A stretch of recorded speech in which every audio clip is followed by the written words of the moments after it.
L'évasion fiscale des multinationales est un fléau, notamment en Afrique, où les États atrophiés peinent à collecter les indispensables impôts. Hôpitaux, écoles, infrastructures, si les droits économiques et sociaux sont quotidiennement violés, c'est aussi grâce aux grandes entreprises européennes et françaises. Obliger les entreprises à publier quelques informations, chiffre d'affaires, bénéfices, impôts payés, nombre d'employés dans tous les pays où elles sont présentes. Comme ça, on pourrait se dire, tiens, c'est bizarre, il y a 2 employés au Luxembourg, ils font plus de bénéfices qu'en France. Pourquoi? ONG et citoyens demandent depuis plusieurs années que les entreprises publient ce qu'elles paient à l'étranger. Les entreprises que j'ai beaucoup consultées, vous allez le faire évidemment, sont tout à fait favorables à la mise en œuvre de dispositions anticorruption transnationales.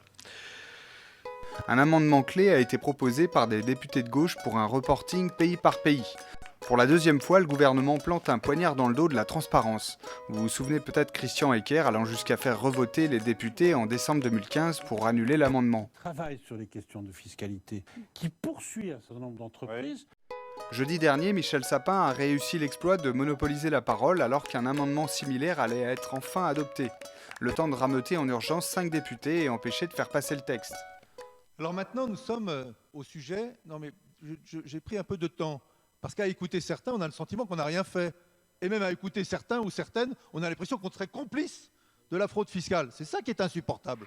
On remercie chaudement Romain Collas, Sébastien Denaja, François Pupponi, Carlos da Silva et Christophe Castaner d'aider les multinationales à voler les plus pauvres dans une parfaite discrétion.